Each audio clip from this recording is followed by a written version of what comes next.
Hello everybody, it's me again. So I'm going to do another sample problem, and this one is problem 1144 in the back of the book. So it talks about how to calculate power quantities for a circuit, for an AC circuit. How do we calculate the power quantities? So we've talked about lots of different power quantities: complex power, real power, reactive power, all this different stuff. So we're going to use this example to calculate, again, both in PSpice and by pencil and paper. All right, so here's the circuit that they give us as part of the problem statement: voltage source, resistor, capacitor. The current through the inductor is called IX, another resistor, and here we have a voltage dependent, or a current dependent voltage source. So the voltage of this source is 4 times IX, where IX is the current through the inductor. And we are told that the voltage source Vs is equal to 100 times the cosine of 2000 t. Okay, so let's calculate impedances. For the capacitor, we know that impedance is 1 over j omega c. 1 over j, omega is 2000, right? There's omega. And c is 40 microfarads. Right, that's right here, 40 microfarads. 40 microfarads. So calculate that quantity, and you get minus j, 12.5. Remember, to do that, we can multiply by j over j. So 1 over j is equal to minus j. So that way we can get j out from the denominator and into the numerator. Okay, what about the inductor? 60 millihenries. Its impedance is j omega L. J omega, again, 2000. L, 60 millihenries. Multiply it out, j, 120. There's the impedance of the inductor. So now let's write the circuit in phasor format, as shown here. The voltage source is 100 at an angle of 0 degrees.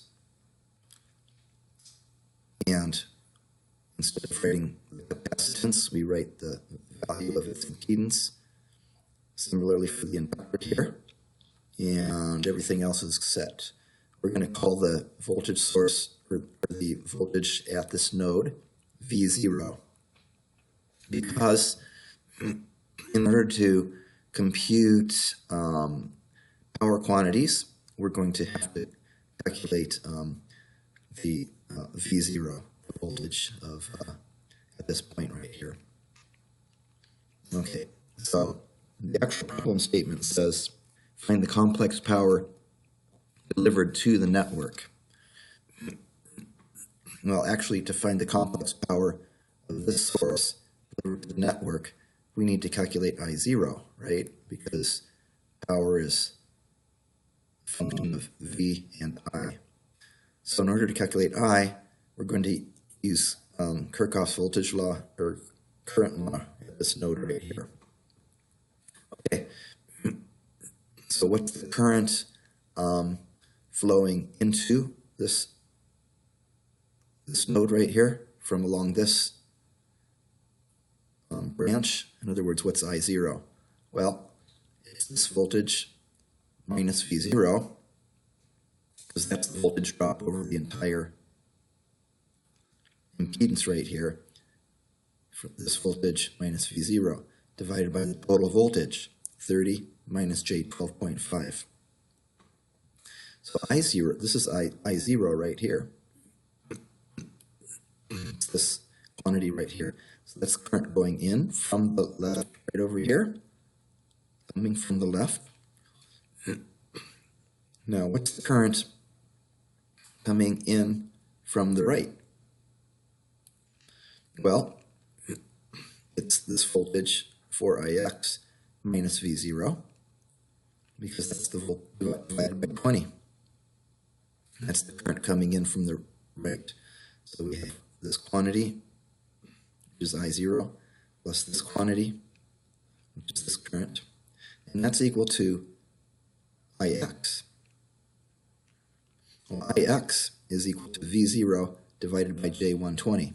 So that's right here. So current coming in from the left plus current coming in from the right equals current going down in this branch, Ix. V0 over J120. We know that Ix, as I substituted already here, Ix is equal to V0 over J120. So if I make that substitution right here for Ix, so now I have a single equation right here with a single unknown. The single unknown is V0. And so I can solve that for the unknown. So you have to crank through the complex math, and I hope you can do that, even if it might be a little bit tedious, but you know how to do it. And this is the voltage value that you get, 39.24 at an angle of 19.1 degrees. That's V0. Now, the next I'm going to calculate I0. Well, I0 is this current right here, and we know that that's right here, right? And this is I0. So I'm just going to say 100 minus V0 divided by that, substitute in for V0. So I0 is equal to this quantity, substitute in for V0, crank through the algebra, and we get this quantity here for I0. Okay, good. Let's verify it with a PSpice simulation. So I have PSpice open right here. I'm going to create a new project. Right here, new project. I'm going to call it 11-44A. I'm just calling it A because I already saved a version under 1144. It's an analog project. It is going to be located in this folder on my computer. Click OK there. I'm going to create a blank project. Okay. And there's my design space. Now I can put my components in. So let's put voltage source in first. And we go to place part. We go to the source library. And at the bottom we have V sign. And put that right there. Escape. V offset is 0. What's the amplitude? There's the amplitude, 100. All right. What's the frequency? Omega is 2000. If omega is 2000, then frequency F is omega divided by 2 pi, 2000 divided by 2 pi, 318 hertz. All right. 318 hertz, frequency, and 318 hertz. And AC I set to 0, so I don't know what it is. Move that out of the way so it's not on top. Okay, I think the voltage source is set. I need to put a resistor in right here, huh? 30 ohm resistor. Okay, where's my resistors? So the analog library. Resistor right here. Put it in there. Good. Escape. Set the value as needed by double clicking on the value. Set the value to 30 ohms. I think my resistor is set. Capacitor, 40 microfarads. Capacitor, capacitor's there. There's capacitor, escape, double click on the value, 40U for 40 microfarads. Okay. Here's another resistor, 20 ohm resistor. All right. Back to the resistor. Put it in right here. Escape. Double click on the value. 20 ohms. Good. Let's put the inductor in next. 60 millihenries. There's an inductor. Click that. Put it right here. Escape. Double click. 20M for 20 millihenries. Okay. I can rotate it here. 90 degrees. Oh no, I don't want to rotate that. Control Z, undo that. I want to rotate the whole thing. Right click, rotate. All right, good. All right, now that's going to actually go like over here, down there. Now I've got this current dependent voltage source, and that is in design. No, it's in special. I don't remember. Source. Where is it? Analog. Is this an analog? Where is it? Oh, H. Yeah, here it is. It's in analog. It's called H. Okay, not really descriptive, but that's what it is. You just have to know. So you got, so you've got like E, is the voltage dependent voltage source. F, current dependent current source. You've got G, voltage dependent current source, and you've got H, a current dependent voltage source. So that's what we want. Double click right there. Escape. Make it a little bigger here so you can see what I'm doing. All right. So if you used these before, you know that you put the independent current right in here, and then the dependent voltage is right here. All right, so I'm going to click on my wire, place wire. I'm going to place wires as shown right here. So there's one wire that goes. Oops, I lost it. It's there. There's a wire that goes there. Oops. Wire goes there. Wire goes there. Right. I just connect this part. I'm going to connect this part next. Goes there. I'm going to connect this part next.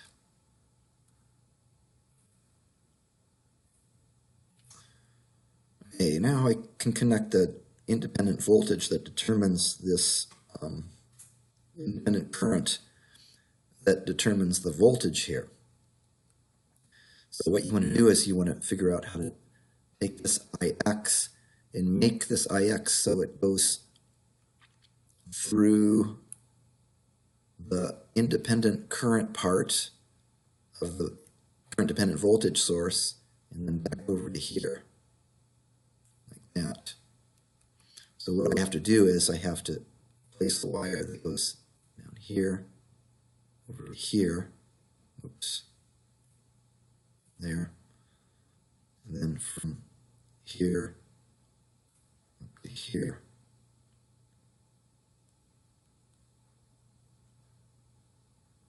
This doesn't show up very well, but hit escape, get out of the current placing mode. It's kind of weird, but lift that up there. I gotta raise this whole thing up to fix this.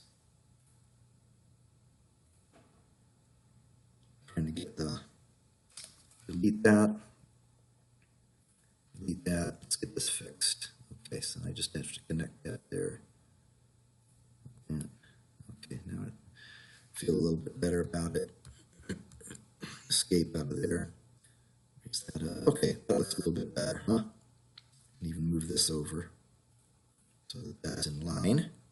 So you see I got the current through L1 still because it goes here, through here, and through here. But it's used here to determine what the voltage is. What's my gain? I need to set my gain equal to 4, right? Click, set it to 4, hit enter. So now I have my 4. The voltage there is 4 times Ix. All right, good. So that looks pretty good. Okay, what do we want to do now? We want to create a simulation profile. Right. Next thing before we simulate it is we have to click on PSpice, New Simulation Profile. I will just give it the same name as my file, 11-44A.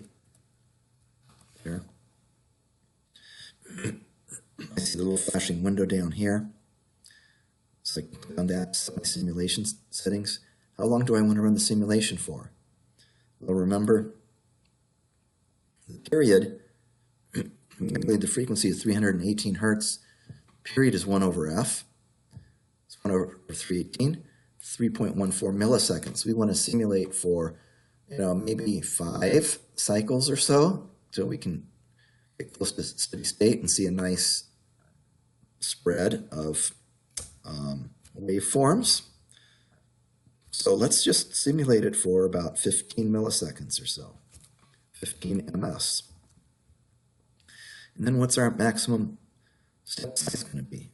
Well, here actually I recommended set to run for 10 milliseconds.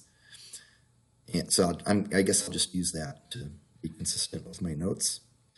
And what's my maximum step size? Should be around 1/1000th of p-stop, or definitely no more than 1/100th p-stop. So let's use 10 milliseconds for p-stop, so we can get in almost 3 cycles, and 10 microseconds for step size. All right, so that's what I'm going to do. 10 milliseconds here, 10 microseconds here. Okay, good. Well, the next thing I need to do is I need to add markers to evaluate and plot Vs, I0, V0, and the power dissipation of the circuit. So let's do that. Vs is the voltage source right here, Vs, right? So I'm going to add a marker, PSpice, marker, voltage level, right there. So let me put it there. Escape there. So there's a voltage, V0. I'm going to add a marker for V0. Where's V0? V0 is right here. Which is right there. So I'm going to add a marker for V0, PSpice, marker, voltage level, right there. Good. I'm going to add a marker for I0, that current, PSpice, markers, current into pin. So let's just add it right here. Remember, we can't add it on the wire, we have to add it at the actual pin of the device, of some device. So there's that, and what else do I want to do? Power dissipation. So I can do that by some PSpice, markers, power dissipation. And I can add that. I think that's also has to be connected to a device. So it's going to be the power dissipated by device connected to that device. There? No? There? There. I don't know. Oh, there it is. I didn't click on there. Okay. Okay, so now it's the power dissipated by the entire circuit, which is going to be equal to the power delivered by the only independent source that we have. So I'm going to save all this, and I'm going to run the simulation.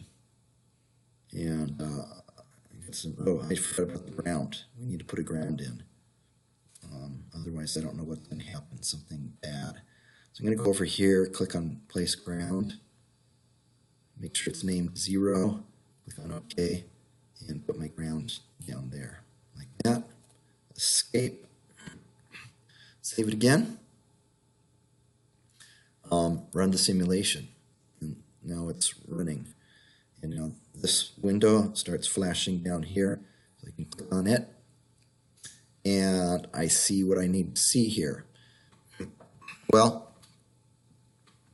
see the voltage, this voltage and this power are going to dominate in terms of magnitude. So the voltage across R2 or at R2 is very tiny, and the current going into R1 is very tiny. So I think what I can do is maybe see if I can click on that one and then right click and say hide trace, and click on this one, right click and say hide trace, and now everything gets a little bit bigger for me. So for instance, I can see the current through the current through R1. That was this current right here through R1. In our schematic, we labeled that as I0, right? And we calculated I0. This value right here, 1.97 at 11.1 degrees. So we can do a calculation to find out if it's, see if it's really 1.97 at 11.1 degrees. Should we check that?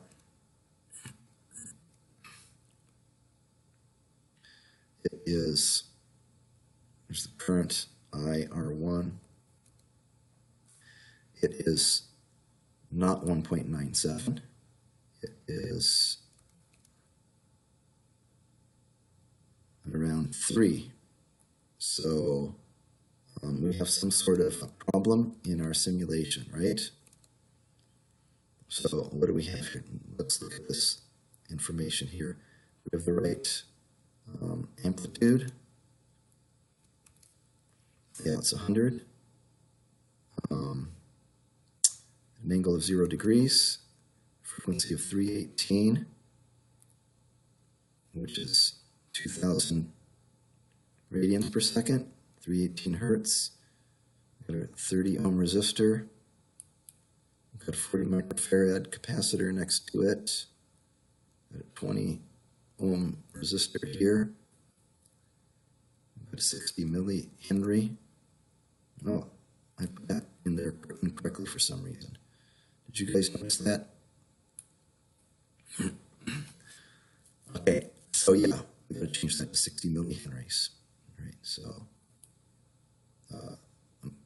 wait, was it millihenries or yeah, 60 millihenries? How did it end up? Maybe that's the default. I just never changed it. So 60M. Okay. So 60M. Double check this while we're at it. We have a gain of 4 here.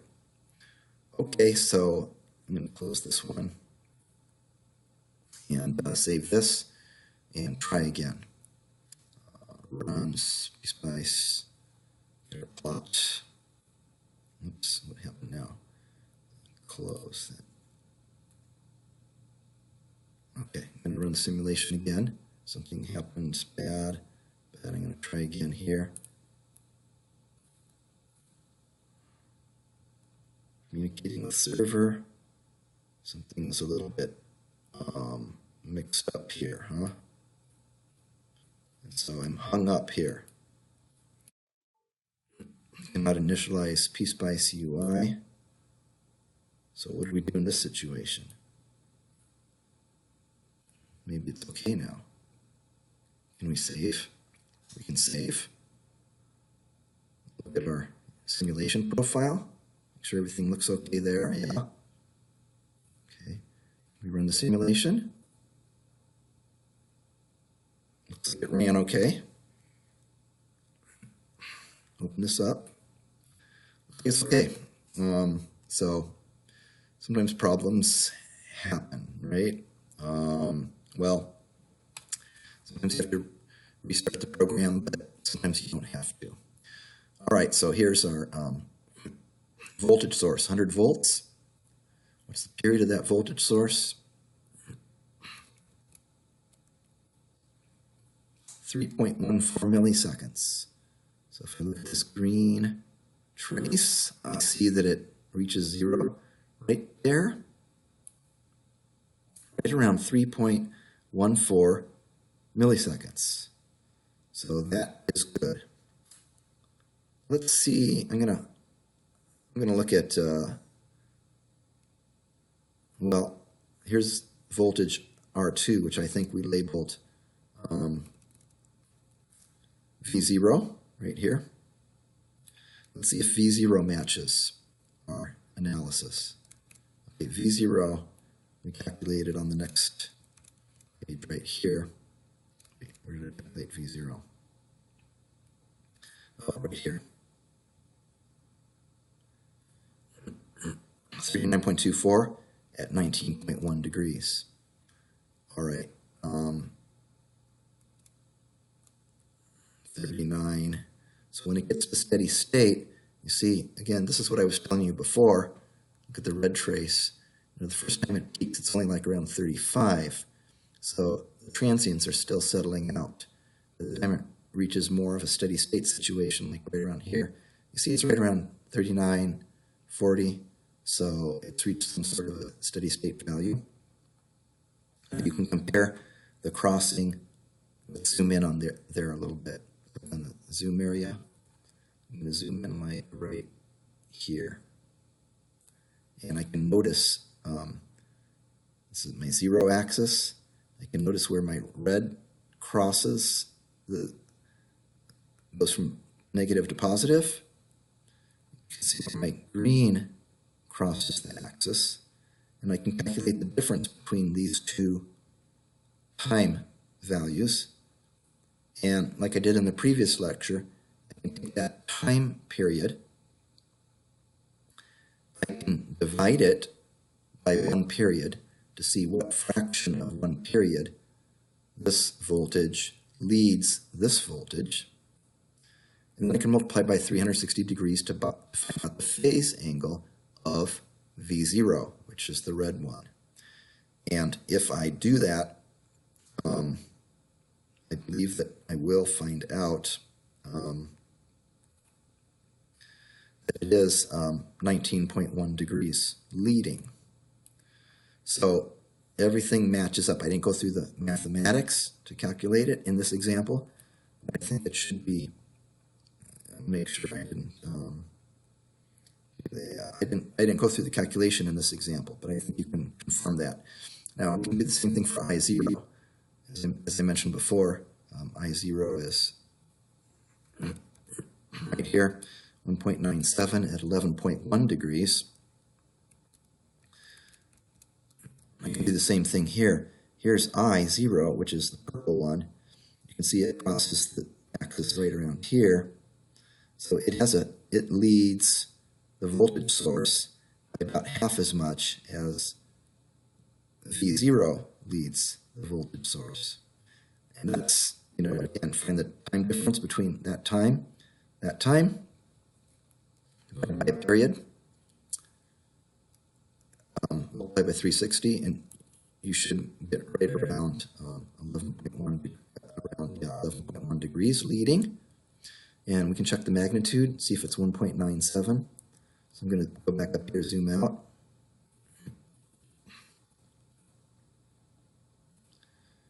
Oops, I need to zoom out that much. Okay, zoom out.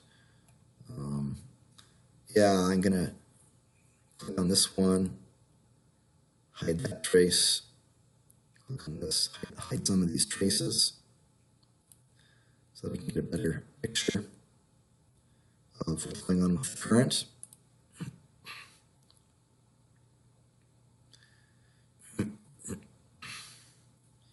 Okay, I think I'm going to have to run the simulation over again. I'm not sure how to scale the axes manually, so I'm going to close that. I'm going to go back here. I'm going to run the simulation again. I'm going to look up here. I'm going to hide these traces. Oops, I clicked hide all accidentally. Run again. Click on here. Hide that trace. Hide that trace.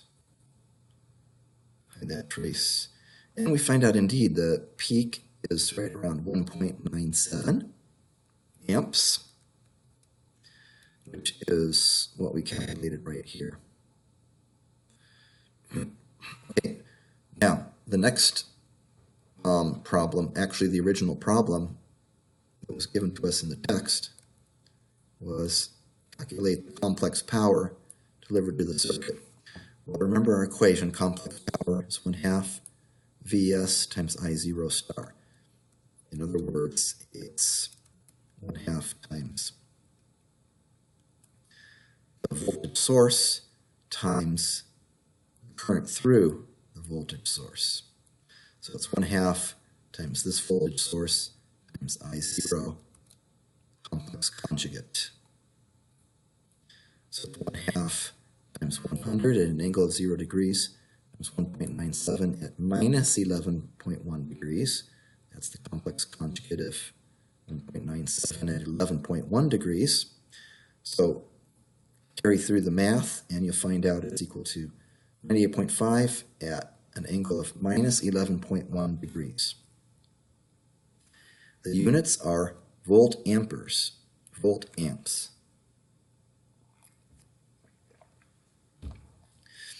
Convert it to rectangular form, which may be convenient for later work in this problem, and there's rectangular coordinates. Okay, now actually, so I didn't indicate it here, but complex power is a phasor, right? It is a complex quantity. In the text, we usually write phasors in bold notation. No, that's not really bold, it's just a mess. But I can't really write in bold notation clearly, so you have to know from the context if I'm talking about complex power or apparent power. Apparent power is not a complex quantity, it's a scalar. It's equal to the magnitude of complex power. The magnitude of complex power is 98.5 volt amps. So that's the answer for complex power and for apparent power. What's real power? Real power is the real part of complex power. In other words, 96.7. Real power is in units of watts. So there's the real power, 96.7 watts. What's the reactive power? It's the imaginary part of complex power. In other words, minus 19 volt amps reactive. So there should be a minus sign in front of here. There's a typo, easily corrected. -1 point for me. Okay, so there's reactive power. The complex part of this quantity is -19. And the units are called volt amp reactive. What's the effective input voltage? That's a definition that we talked about in chapter 11, and it's indicated with the notation VRMS. The input voltage is Vs, right here, Vs. The effective input voltage is the input voltage divided by the square root of 2. So it's simply 100 at an angle of 0 divided by the square root of 2. 70.7 at an angle of 0 degrees. What's the effective input current? That's the current through the voltage source right here. That's the input voltage. The input current. The effective input current, denoted by IRMS, is simply that current divided by square root of 2. We calculated that current up here. So divide by the square root of 2, and I simply get 1.39 at an angle of 11.1 degrees amperes. So what's the impedance of this circuit? The input impedance of the circuit is the impedance that you see looking in here, which is simply V divided by I, Vs divided by I0, right here. So we calculated 100 at an angle of 0 for Vs. That was given to us. We calculated 1.97 at an angle of 11.1 degrees for I0. We do the division. We get 50.8 at an angle of minus 11.1. That's in units of ohms. That's the impedance of the circuit. What's the power factor of the circuit? The power factor is defined as the real part of the complex power, which we calculated up here is 96.7, divided by the magnitude of the complex power, which we calculated up here is 98.5.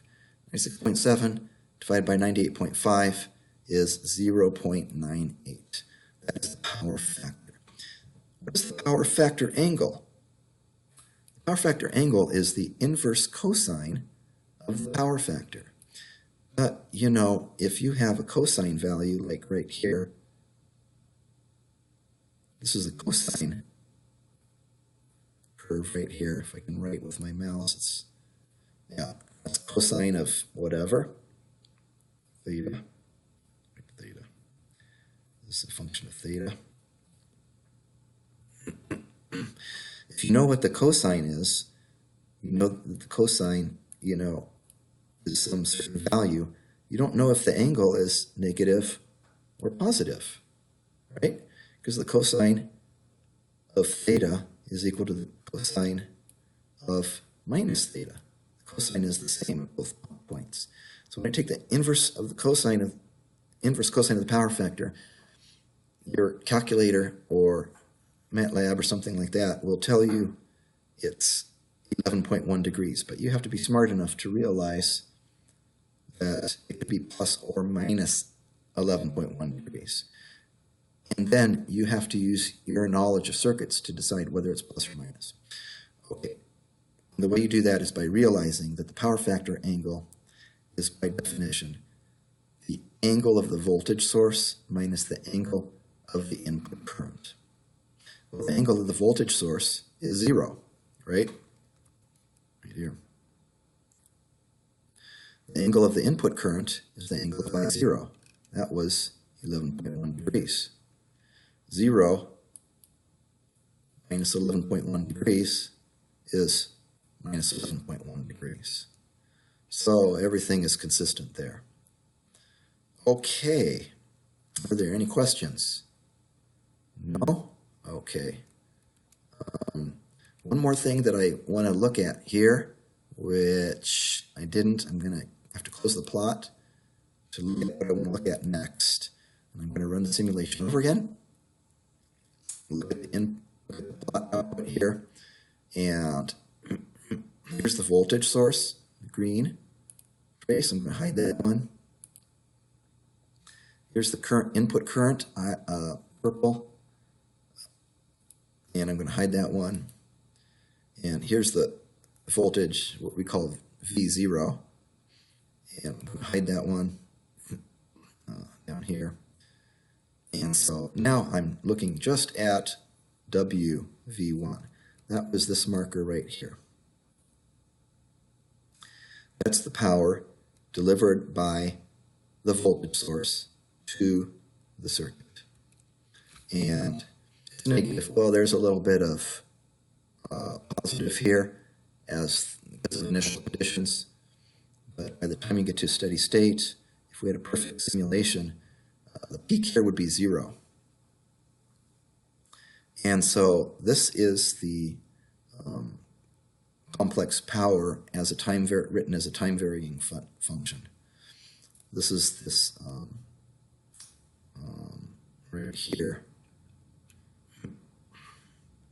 96.7 minus J19, or 98.5 at an angle of minus 11.1.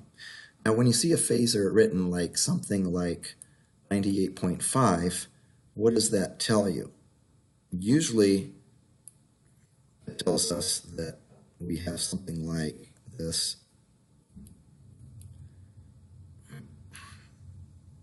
All right, give or take, I'm going to make this smooth, you know. And that the peak right here is 98.5, right? 98.5. Which means peak to peak is twice that amount. From here to here is twice that amount, which is 197. So when we have a complex power, it's denoted as 98.5 at minus 11 degrees. That's telling us that the complex power as a time quantity has a peak to peak of 197. So sure enough, when we go back here and look at the complex power, it doesn't go from minus 98.5 to plus 98.5 because that